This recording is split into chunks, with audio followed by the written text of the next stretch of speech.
ரஜினிகாந்த் மற்றும் கமலஹாசன் தலை சிறந்த நடிகர்கள்.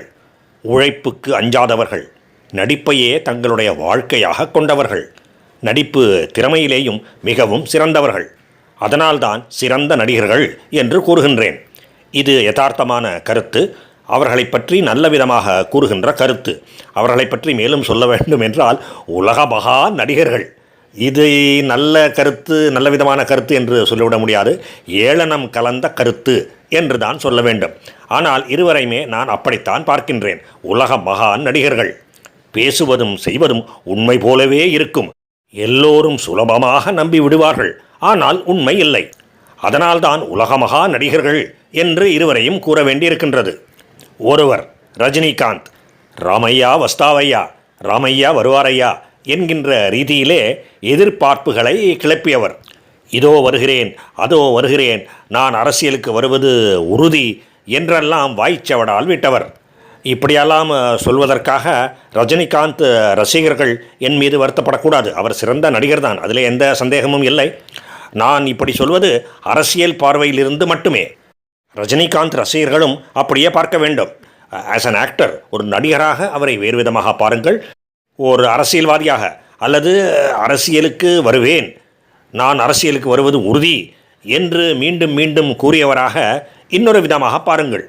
அப்பொழுதுதான் கோபமோ வருத்தமோ இல்லாமல், மனத்தின் சமநிலை தவறாமல் இந்த விஷயத்தை பார்க்க முடியும். இறுதியிலே ரஜினிகாந்த் செய்தது என்ன? எல்லோருக்கும் பட்டை நாமம் சார்த்தி ஏமாற்றினார்.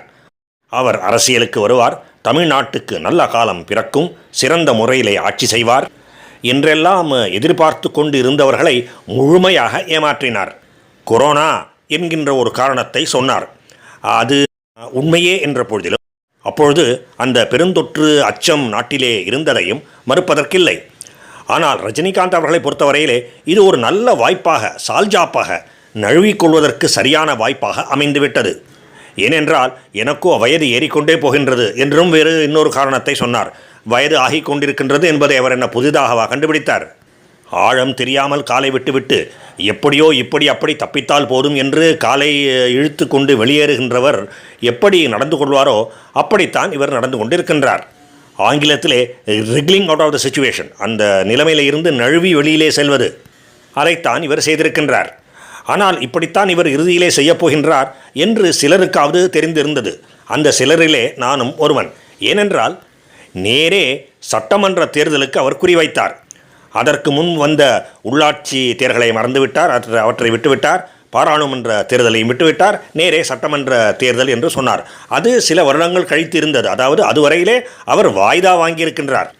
நீதிமன்றங்களிலே வாய்தா வாங்குவோமே, இன்று சரிப்படாது, நாளை சரிப்படாது, இந்த வழக்கை இன்னொரு நாள் விசாரிக்க வேண்டும் என்றெல்லாம் சொல்லி வாய்தா வாங்குவோமே, அப்படி அவர் வாய்தா வாங்கி கொண்டார் என்பது சுலபமாக புரிந்தது. அவருடைய தீவிர ரசிகர்கள் அப்பொழுதும் மனத்தை தளரவிடவில்லை. கையிலே இருக்கின்ற, கைவசம் இருக்கின்ற படங்களை எல்லாம் முடித்து கொடுத்து விட்டு வருவார், அதற்கு சிறிது காலமாகின்றது, அதனால்தான் அப்படி கூறுகின்றார் என்று நினைத்தார்கள். இறுதியிலே ஏமாந்து போனார்கள். ரஜினிகாந்த் ஒரு மோடி மஸ்தான் என்பதை கடைசியிலே தான் புரிந்து கொண்டார்கள். மோடி மஸ்தானை பற்றி உங்களுக்கு தெரிந்திருக்கும். அவரிடம் பாம்பும் இருக்கும், கீரியும் இருக்கும். கீரிக்கும் பாம்புக்கும் சண்டை விடப் போகின்றேன் என்று சொல்லி சொல்லி உதார் விட்டுக்கொண்டே கூட்டங்களை கூட்டுவார், வேறு ஏதாவது செய்வார். ஆனால் கீரிக்கும் பாம்புக்கும் சண்டை வரவே வராது. அப்படி சண்டையிட விடவே மாட்டார். அது சுலபமாக புரிந்து கொள்ளக்கூடியது தான். ஏனென்றால் அந்த கிரியையும் அந்த பாம்பையும் நம்பித்தான் அவர் பிழைப்பை நடத்துகின்றார். அப்படி இருக்கும்பொழுது அந்த கிரியையும் பாம்பையும் சண்டையிட வைத்து அவை ஒன்றுக்கொன்று தாக்கி கொண்டு இரண்டுமே அல்லது ஏதாவது ஒன்று இறந்து போனால் அவருடைய தொழில் என்ன ஆவது? எனவே ஓரளவாவது அறிவு உள்ளவர்களுக்கு இது இந்த கீரி பாம்பு சண்டை ஒருபொழுதும் நடக்கப் போவதில்லை என்று நன்கு தெரியும். ஆனாலும் பலர், ரஜினிகாந்த் மீது அதீத நம்பிக்கை வைத்திருந்த பலர் இதிலே ஏமாந்து போனார்கள். அதற்கு இன்னொரு முக்கியமான காரணமும் இருக்கின்றது. ஏனென்றால் ரஜினிகாந்த் அடிப்படையிலே, பேச்சிலே, செயல்களிலே ஒரு நல்ல மனிதர், அதை மறுப்பதற்கு இல்லை. ஆனால் அரசியல் கட்சியை ஆரம்பித்து அதை நடத்துவதற்கான மன உறுதி, நெஞ்சுரம் அவரிடம் இல்லை. இந்த அரசியல் விஷயங்களெல்லாம் தனக்கு சரிப்படாது என்பதை அவர் இறுதியிலே புரிந்து கொண்டார் என்று தான் நினைக்கின்றேன். அதிலே தவறில்லை. எல்லோரும் எல்லாவற்றுக்குமே தகுதி வாய்ந்தவர்களாக இருப்பதில்லை. இவ்வளவு பேசுகின்றேனே, என்னையே நீங்கள் கேட்கலாமே, இவ்வளோ பேசுகின்றீர்களே அரசியலுக்கு வாருங்கள் என்று. அது நடக்கப் போகின்ற சமாச்சாரம் இல்லை. ஏனென்றால் அதற்கென்று சில தனி தகுதிகள் வேண்டும். அவை என்னிடத்திலே இல்லை. அதற்கு மாறாக நீங்கள் என்னிடம், சரி, ஒரு அரசியல் கட்சியை நீங்கள் தொடங்க வேண்டாம், இருக்கின்ற கட்சிகளிலே சிறந்தது என்று நீங்கள் எதை நினைக்கின்றீர்களோ, அதாவது பாஜக மற்றும் ஆர்எஸ்எஸ் என்கின்ற அமைப்பு, அவற்றிலே சேர்ந்து பணியாற்றலாமே என்று நீங்கள் கேட்கலாம். அதற்கும் என்னுடைய மனநிலை சரிப்பட்டு வராது. எனவே நான் பாஜகவின் ஆதரவாளனாகவே இருந்த போதிலும் பாஜகவின் அடிப்படை உறுப்பினர் கூட இல்லை, மற்றும் ஆர்எஸ்எஸ்க்கும் எனக்கும் கூட எந்த சம்பந்தமும் இல்லை. RSS as an organisation, RSS என்கின்ற அமைப்பை பற்றி மிக உயர்ந்த கருத்தை கொண்டிருக்கின்றேன். ஆனாலும் நான் ஆர்எஸ்எஸ்ஸில் இல்லை என்பதை தெளிவுபடுத்திவிட விரும்புகின்றேன். ஏனென்றால் என்னுடைய இயல்பு வேறானது. அப்படி இருக்கும்பொழுது நான் ரஜினிகாந்த் அவர்கள் எப்படி குற்றம் சொல்லலாம் என்றால், ஒன்றை முக்கியமாக புரிந்து கொள்ள வேண்டும். நான் அரசியலுக்கு வருவேன், இதை செய்யப் போகின்றேன், அதை செய்யப் போகின்றேன் என்று மக்களுக்கு தவறான நம்பிக்கையை கொடுக்கவில்லை. ரஜினிகாந்த் கொடுத்தார்.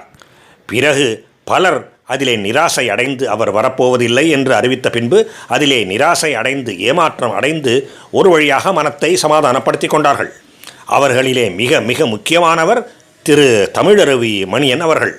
ரஜினிகாந்த் ஒரு நல்ல மனிதர் என்பதாலும் ஊழலுக்கு அப்பாற்பட்டவராக இருப்பார் என்கின்ற நம்பிக்கையினாலும் தமிழருவி மணியன் அவரிடம் நெருங்கி பழகி அவருடைய அரசியல் வாழ்க்கையிலே தானும் பங்கெடுக்க விரும்பினார். ஒரு நல்ல ஆலோசகராக விளங்க விரும்பினார். பலவிதமான ஆலோசனைகளையும் வழங்கினார். ஆனால் இறுதியிலே பெருத்த ஏமாற்றத்தை அடைந்தார். பிற்காலத்திலே ஒரு நேர்காணலிலே அந்த நெறியாளர் தமிழருவி மணியனிடம் ஒரு கேள்வியை கேட்டார். நீங்கள் எப்படி ரஜினிகாந்த் அவர்களை நம்பினீர்கள்? அவரால் திரைப்படத்துறையையே சீர்படுத்த முடியவில்லை. திரைப்படத்துறையிலே 1000 தவறான நடவடிக்கைகள் நடந்து கொண்டிருக்கின்றன. அவற்றையே அவரால் சரி செய்ய முடியவில்லை. சரி செய்வதற்கு முனைப்பு காட்டினாரா என்பது கூட தெரியவில்லை. அப்படி இருக்கும்பொழுது நீங்கள் அவரை போய் எப்படி நம்பினீர்கள் என்று நெறியாளர் கேட்டார். அதற்கு தமிழருவி மணியன் மிக அழகாக பதில் சொன்னார். நான் எத்தை தின்றால் பித்தம் தெளியும் என்கின்ற மனநிலையிலே இருந்தேன். எப்படியாவது யார் மூலமாவது தமிழ்நாட்டுக்கு விடிவு காலம் பிறக்காதா, நல்ல காலம் பிறக்காதா, ஊழலற்ற ஒரு ஆட்சி மலராதா, மக்களின் நலத்தினை கருத்திலே கொண்ட ஒரு ஆட்சி அமையாதா, மக்களுக்கு நல்லது நடக்காதா என்கின்ற ஆசையிலே இருந்தேன். இதோ ஒரு விடிவெள்ளி தெரிகின்றது என்று ரஜினிகாந்தை நான் நம்பிவிட்டேன். ஆனால் பிற்பாடு ஏமாற்றத்துக்கு உள்ளானேன் என்று பதிலளித்தார் தமிழருவி மணியன். நல்ல மனிதர், உயர்ந்த மனிதர், உண்மையான மனிதர். ஆனாலும் அவர் நம்பிவிட்டார். அதற்கு யார் என்ன செய்ய முடியும்? ஆனால் அரசியலில் நுழைவதில்லை என்று முடிவு செய்த பிறகு ரஜினிகாந்த் அத்துடனாவது நின்றிருக்க வேண்டும். அவர் நிற்கவில்லை, அத்தோடு நிற்கவில்லை. இப்பொழுதெல்லாம் சமயம் கிடைத்த பொழுதெல்லாம் அவர் திமுக ஆட்சியையும் ஸ்டாலினையும் நேரடியாகவோ மறைமுகமாகவோ புகழ்ந்து கொண்டிருக்கின்றார். திரைப்படத்துறை திமுகவின் கையிலே இருக்கின்றது என்பது ஒரு முக்கியமான காரணமாக இருக்கலாம். அப்படி இருந்தால் இவ்வளவு சம்பாதித்த பிறகும் அவரிடம் இவ்வளவு சுயநலம் இருக்குமானால் அவர் அரசியலுக்கு வந்திருந்தாலும் இப்படித்தான் நடந்து கொண்டிருந்திருப்பார் என்று சுலபமாக யூகிக்கலாம். ஆக ரஜினிகாந்த் அவர்கள் அரசியலுக்கு வராததனால் யாருக்கும் எந்த நஷ்டமும் இல்லை. பலருக்கு ஏமாற்றம், அது உண்மை. ஆனால் யாருக்கும் எந்த நஷ்டமும் இல்லை. ஆனால் கமலஹாசன் சற்றே பரவாயில்லை என்று தோன்றுகின்றது. ரஜினிகாந்த் அவர்களுடன் ஒப்பிட்டு பார்க்கும் பொழுது இந்த விஷயத்திலே மட்டும், அரசியலிலே நுழைவது என்கின்ற விஷயத்திலே மட்டும் கமலஹாசன் ஒரு படியாவது உயர்ந்து நிற்கின்றார். அரசியல் கட்சியை தொடங்கினார், உழைத்து பார்த்தார், முட்டி மோதியும் பார்த்தார். எதிர்பார்த்த பலன் கிட்டவில்லை. சிறிது சிறிதாக வளர்ந்து விடலாம் என்று நம்பிக்கை தரும் விதமாகவும் அவருடைய அரசியல் பயணம் இல்லை. அதாவது இன்று இல்லாவிட்டால் நாளை, நாளை இல்லாவிட்டால் நாளை மறுநாள் என்று நம்பிக்கை கொள்கின்ற அளவுக்கு கூட அவருக்கு மக்கள் ஆதரவு கிடைக்கவில்லை. அதை அவரும் புரிந்து கொண்டார். இதுவரை சரி, அரசியல் என்கின்ற ஒரு துறையிலே நுழைவது, நம்மால் ஆனதை செய்வது என்று அவர் முடிவெடுத்து அதற்கான நடவடிக்கைகளையும் மேற்கொண்டார். அதன் பிறகு அது சரிவராது என்று தெரிந்துவிட்டது, விலகி கொண்டார். அதுவரை சரி. ஆனால் எப்படி விலகி இருந்திருக்க வேண்டும்? கட்சியை கலைத்திருக்கலாம், தொண்டர்களை அவர்களுக்கு பிடித்த வெவ்வேறு கட்சிகளுக்கு போகுமாறு சொல்லியிருக்கலாம். அதையெல்லாம் விட்டுவிட்டு திமுக என்கின்ற ஜோதியிலே ஐக்கியமாகிவிட்டார். ஆரம்ப கட்டத்திலே இவர் இலவசங்களுக்கு எதிராக பேசிய பேச்சு என்ன, ரிமோட்டை போட்டு உடைத்தது என்ன, ஒரே நாடகமயமாக மெலோட்ரமேட்டிக் இருந்தது. வழக்கம் போல பொதுமக்களும் அதையெல்லாம் சினிமேட்டிக் என்று புரிந்து கொள்ளாமல் உண்மை என்று நம்பினார்கள். அவர்களும் ஏமாற்றத்துக்கு உள்ளானார்கள். சினிமேட்டிக் என்று கூறுகின்றனே தவிர அந்த சந்தர்ப்பத்திலே கமலஹாசன் உண்மையிலேயே அப்படி நினைத்திருக்கலாம், உண்மையிலேயே அப்படி செய்திருக்கலாம் என்கின்ற ஒரு பாசிபிலிட்டி, ஒரு வாய்ப்பு இருக்கத்தான் இருக்கின்றது. அதை நான் மறுக்கவில்லை. எவ்வளவோ நினைக்கின்றோம், சொல்கின்றோம், எல்லாமே நடந்து விடுகின்றன. பிற்பாடு நம்முடைய மனநிலையை மாற்றிக்கொள்ள வேண்டிய அவசியம் ஏற்படுகின்றது. நம்ம எல்லோருக்குமே ஏற்படுகின்றது. அது கமலஹாசனுக்கும் ஏற்பட்டிருக்கலாம். அதிலே பெரிதாக குற்றம் காண்பதற்கு எதுவும் இல்லை. ஆனால் ரஜினிகாந்தை போல அவரும் செய்த ஒரு பெரிய குற்றம் என்னவென்றால் இந்த திமுக ஜோதியிலே ஐக்கியமாகிவிடுவதுதான். இவரை பொறுத்தவரையிலே கூட திமுகவின் கையிலேதான் திரைப்படத்துறை இருக்கின்றது என்பதுதான் காரணமா? இருக்கலாம், நிச்சயமாக தெரியவில்லை. கட்சியை கலைத்துவிட்டு மீண்டும் திரைப்படத்துறையிலேயே மேலும் சாதிக்கலாம் என்று அவர் முனைப்பு காட்டியிருந்தால் அதிலே எந்த தவறும் இருந்திருக்காது. மாறாக திமுக பக்கம் சாய்ந்து திமுகவை ஆதரித்து இன்று மாநிலங்களவையிலே உறுப்பினராகவும் ஆகிவிட்டார்.